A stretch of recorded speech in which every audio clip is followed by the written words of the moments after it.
August 25th, 2001, Marsh Harbor, Bahamas, 6:45 p.m. The plane was overloaded. Everyone knew it. The pilot knew it. The crew knew it. 8 passengers and their equipment crammed into a Cessna 402B that was only certified for 7 people. But they were tired. The music video shoot had run long. They just wanted to go home. A 22-year-old woman sat in one of the back seats. She was wearing jeans, a white tank top, and headphones. She'd just finished filming the video for Rock the Boat, a song that would become her final gift to the world. Her name was Aaliyah Dana Horton. In 5 years, she'd gone from a teenage R&B singer to a global superstar. She'd sold millions of records, starred in 2 major films, worked with the biggest names in music. She was beautiful, talented, and on the verge of becoming the biggest star in entertainment. But she would never get the chance, because at 6:45 p.m., that overloaded plane took off down the runway, struggled to gain altitude, and crashed 200 feet from the airport. The impact killed everyone on board instantly, and the music world lost a princess who was supposed to become a queen. Now let me tell you the real story of Aaliyah, the girl from Detroit who changed R&B forever, survived a scandal that should have destroyed her, and died just as she was about to conquer everything. Part 1. The girl from Detroit. Long before the platinum records, long before Hollywood, long before the tragedy. There was a little girl in Brooklyn who could sing before she could talk. Aaliyah Dana Horton was born on January 16th, 1979, in Brooklyn, New York. Her mother, Diane, was a vocalist. Her father, Michael, worked in warehousing, but had dreams of the entertainment industry. They named her Aaliyah, an Arabic name meaning the highest, most exalted one. It was a prophecy. From the moment she could form sounds, Aaliyah was different. She would hum complex melodies while sitting in her high chair. She'd harmonize with the radio before she turned 2. Her parents would find her in front of the TV, perfectly mimicking Whitney Houston and Janet Jackson. It wasn't cute baby singing, her mother Diane recalled. It was real pitch, real tone. We knew she was special. When Aaliyah was 5, the family moved to Detroit, a city with incredible musical heritage. Motown was born there. The sound of America was born there. And Aaliyah would add her own chapter to that legacy. At 7 years old, she performed Whitney Houston's Greatest Love of All at her school talent show. Parents in the audience stopped talking. Teachers put down their programs. This wasn't a child performing. This was a voice that belonged on a record.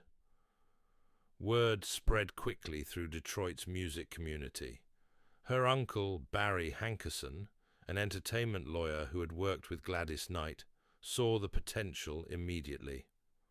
Most kids her age, you have to teach them stage presence, Barry later said. Aaliyah already had it. At age 10, Barry entered. Aaliyah into Star Search, the biggest talent competition on television. She performed My Funny Valentine with a maturity that shocked the judges. She didn't win, but it didn't matter. The right people had seen her. By age 11, Aaliyah was opening for Gladys Knight in Las Vegas, performing 5 nights a week, while other kids her age were playing video games. She never complained, Gladys Knight remembered. Never acted like a diva. She'd do her show, then sit backstage and do her homework. Diane Horton was fiercely protective. She traveled with Aaliyah everywhere, made sure she got proper sleep, made sure school came first. But even Diane couldn't protect Aaliyah from what was coming. Because in 1992, Uncle Barry introduced Aaliyah to a 27-year-old producer from Chicago. His name was RKelly, and that's where the darkness entered her story. Part 2, RKelly, The Scandal That Shook Everything, 1992, Chicago Recording Company. RKelly was at the peak of his powers. His debut album had gone platinum. He was the hottest producer in R&B. He was also a predator, but nobody knew that yet. Barry Hankerson brought 12-year-old Aaliyah to meet Kelly. The plan: Kelly would produce Aaliyah's debut album, write the songs, shape her sound, launch her career. What actually happened was far more sinister. Kelly became obsessed with Aaliyah immediately. He called her Leah. He'd spend hours alone with her in the studio. No parents, no chaperones. He wrote songs for her that, in hindsight, are disturbing. Age Ain't Nothing But a Number wasn't just an album title. It was a justification. Recording sessions would run late into the night. Kelly insisted he needed privacy to get the best performances. Her parents, trusting their industry connections, allowed it. The album took nearly 2 years to complete. Friends from that era said Aaliyah changed during those years. She became quieter, more withdrawn. When Age Ain't Nothing But a Number was released in May 1994, Aaliyah was 15 years old. The album was an instant smash. Back and Forth hit number 5 on the Billboard Hot 100. At Your Best, Your Love became a classic. The album went double platinum. Critics called her the future of R&B. But behind the success, something horrifying had happened. On August 31st, 1994, in a hotel room in Illinois, RKelly married Aaliyah Dana Horton. She was 15 years old. He was 27. Kelly had obtained a fake ID listing Aaliyah's age as 18. The marriage was performed by a minister Kelly had paid. When Aaliyah's family found out, they were devastated. The marriage was immediately annulled. All ties with Kelly were severed. Legal threats were made. The story was buried. Checks were written. NDAs were signed. In interviews, when asked about Kelly, Aaliyah would smile politely and say, "We worked together. We've both moved on." Her eyes would go distant. Her voice would get quiet. Years later, after Aaliyah's death, the full horror would emerge. The videotapes, the accusations from dozens of women, the pattern of predatory behavior. But in 1994, Aaliyah was just a 15-year-old girl trying to survive a trauma the world wasn't ready to acknowledge. And she did something extraordinary. She walked away and rebuilt herself into a star on her own terms. Part 3. 1 in a Million, The Revolution. After cutting ties with RKelly, Aaliyah could have disappeared. Many survivors do. But Aaliyah refused to be a victim. In 1995, at 16 years old, she made a decision that changed everything. New management, new lawyers, new team, and new producers. Enter Timbaland and Missy Elliott. Timothy Mosley, Timbaland, was a relatively unknown producer from Virginia. Melissa Elliott, Missy, was a rapper and songwriter who'd never had a major hit. They were hungry, creative, and they had a sound nobody had heard before. "I don't want to sound like everyone else," Aaliyah told her A&R rep. "I want to sound like the future." Recording sessions began in 1996. Timbaland created beats that were otherworldly. Off-kilter hi-hats, strange vocal samples, bass lines that didn't follow traditional R&B patterns. Missy wrote lyrics that were clever, confident, and mature. No more singing about puppy love. This was about real relationships, desire, heartbreak, empowerment, and Aaliyah's voice, it floated over those beats like smoke. She wasn't trying to belt like Whitney or Mariah. She sang with restraint, with coolness, with a confidence that said, "I don't need to prove anything." The first single, If Your Girl Only Knew, dropped in July 1996. Radio programmers were confused. The beat was too weird. Aaliyah's vocals were too understated. they were wrong. If Your Girl Only Knew shot to #1 on the R&B charts. The video showed Aaliyah in baggy leather pants, a crop top, and sunglasses. It was a statement. This is who I am now, not the teenager RKelly created. This is me. The album, 1 in a Million, dropped on August 27, 1996. It was a masterpiece. 1 in a Million became an instant classic. 4-page letter showcased her emotional depth. The One I Gave My Heart To became a wedding staple. Hot Like Fire was sexy without being explicit. Critics went wild. Rolling Stone called it the future of R&B. The album sold over 8 million copies worldwide. But more than the sales, 1 in a Million changed the sound of R&B. Artists started copying Timbaland's production style. Singers adopted Aaliyah's breathy, understated vocal approach. And Aaliyah's fashion became iconic. Tommy Hilfiger signed her to a major endorsement deal, one of the first black women to get that kind of contract. Her signature look, baggy pants, sports bra or crop top, sunglasses, and a bandana covering one eye. Tomboy meets glamour. Street meets sophistication. I wanted to be comfortable, Aaliyah explained. I'm not trying to be sexy in an obvious way. I want to be cool. I want to be myself. By 1997, at 18 years old, Aaliyah had reinvented herself and won on her own terms. But Hollywood was about to come calling. Part 4. Romeo Must Die. The movie star is born 1999, Los Angeles. Joel Silver, the mega producer behind The Matrix and Die Hard, was casting a modern action film based on Romeo and Juliet. He needed a female lead opposite Jet Li, someone young, charismatic, and magnetic. He saw Aaliyah's Are You That Somebody music video. Her screen presence was undeniable. Get her in here, Silver told his casting director. Aaliyah had never acted before, but when she auditioned, the room went silent. She had this quality, Silver later recalled. You couldn't take your eyes off her. Aaliyah got the role of Trish O'Day in Romeo Must Die. Filming began in early 2000. Jet Li taught her how to work with the camera, how to make fight scenes look realistic. Aaliyah trained in martial arts and did most of her own stunts. She was a natural, Li said. Some people take years to learn what she picked up in weeks.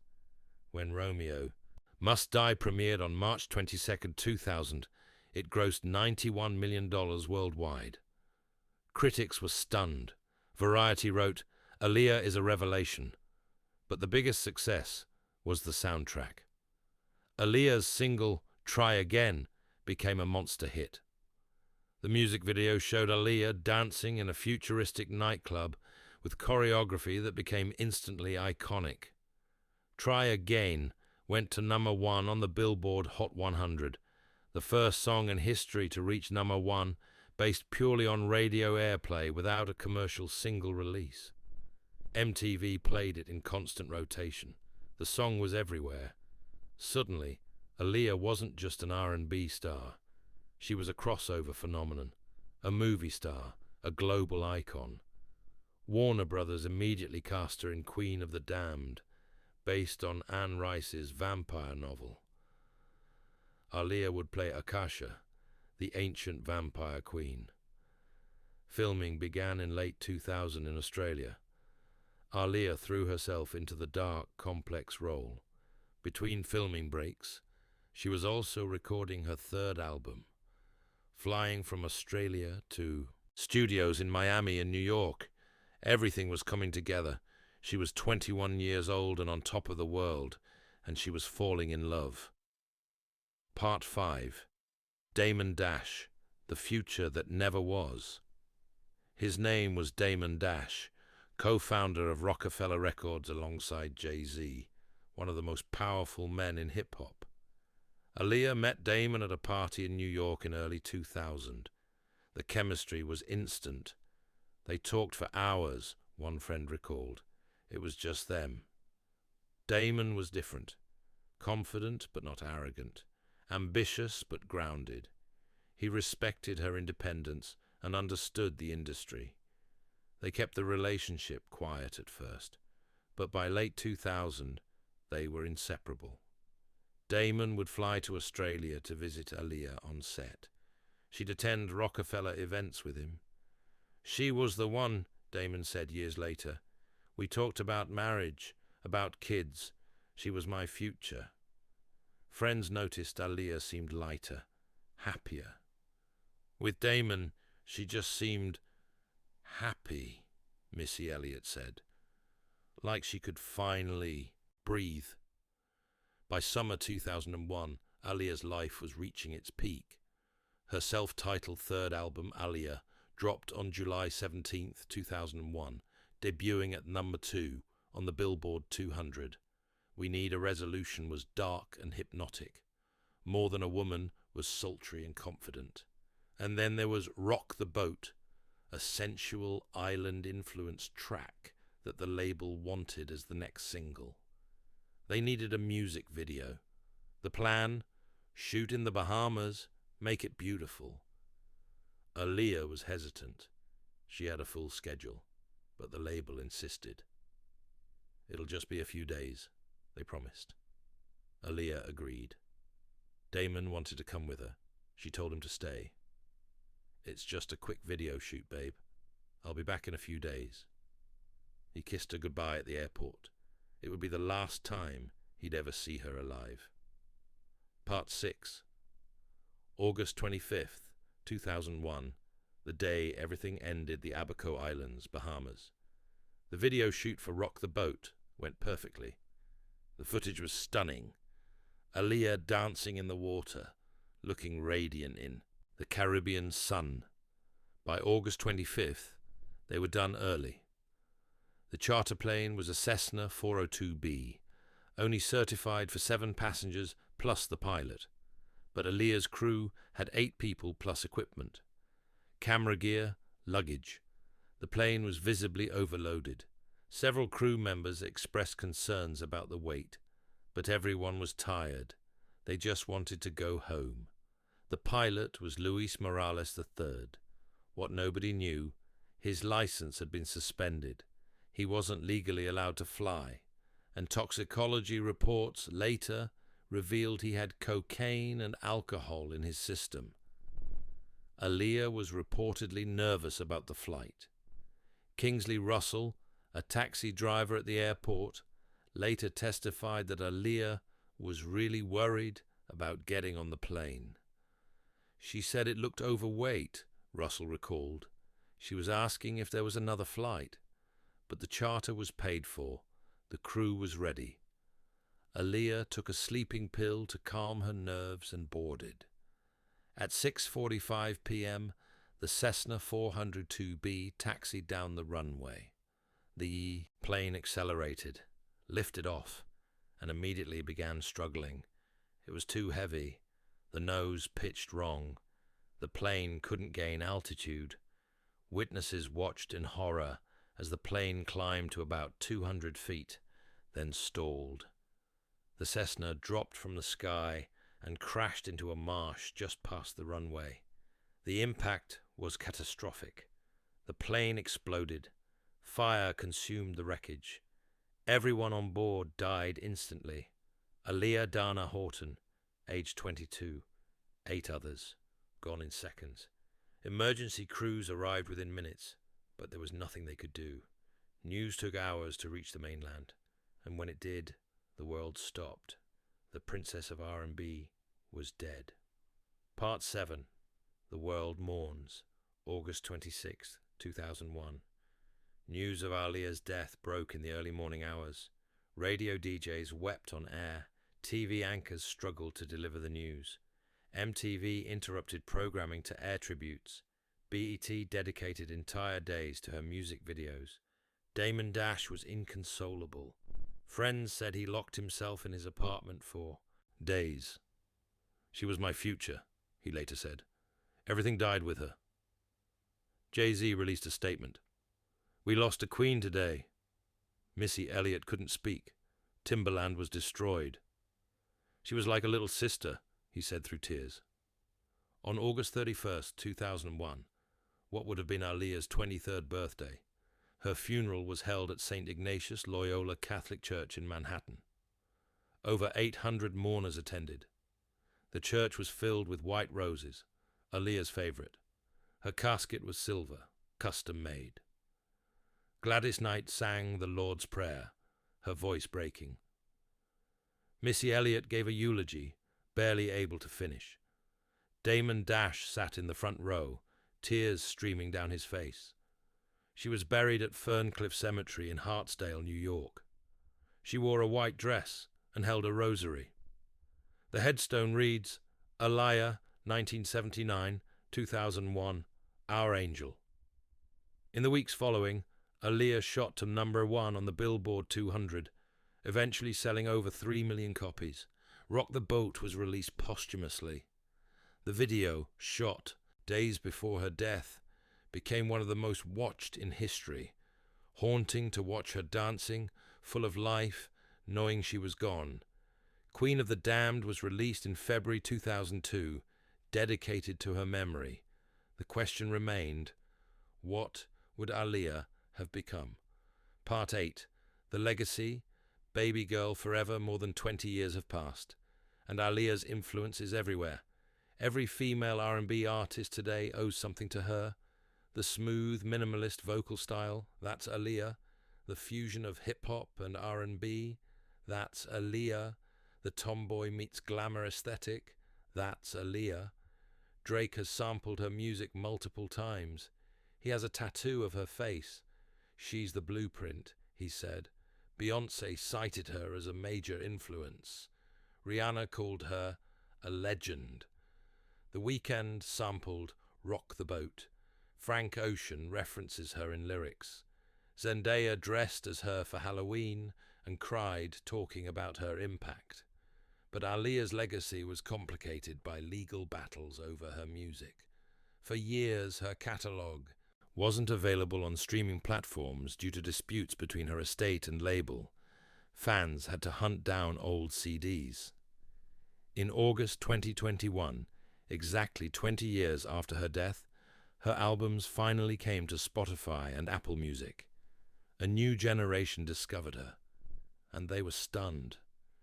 She sounds like she could have dropped this yesterday, one Gen Z fan tweeted. That's Aaliyah's magic. She was so far ahead of her time that her music still sounds fresh. In 2021, MAC Cosmetics released an Aaliyah makeup collection. In 2022, she was posthumously inducted into the Rock and Roll Hall of Fame. But beyond accolades, Aaliyah's real legacy is this. She showed the world you didn't have to scream to be powerful. You didn't have to do the most to be iconic. You could be cool, calm, effortlessly yourself, and still be unforgettable. She survived trauma that would have broken most people. She rebuilt herself on her own terms. She took control of her narrative. She was baby girl, and she always will be. Epilogue. The princess who lives forever. If Aaliyah had lived, who knows what she would have become? A movie star. She was already on her way. Scripts were lined up. A fashion mogul. Major brands were courting her. A producer. She was learning from Timbaland. A mother. She and Damon talked about kids, but we'll never know. All we have are 3 albums, 2 films, a handful of music videos, and a legacy that refuses to fade. 22 years. That's all she got. But in those 22 years, Aaliyah changed the world. She proved you could survive the unthinkable and still shine. She showed that authenticity beats perfection. She taught us that cool is forever. On August 25th every year, fans honor her memory. They play her music, share videos, post tributes. Damon Dash never married. How could I? He said. She was the one. Missy Elliott still tears up talking about her. Timbaland says he hears her voice when he produces. And somewhere in Detroit, in Brooklyn, in the hearts of millions, Aaliyah lives on, not as a tragedy, not as a cautionary tale, but as a princess who deserved to be queen, baby girl, forever.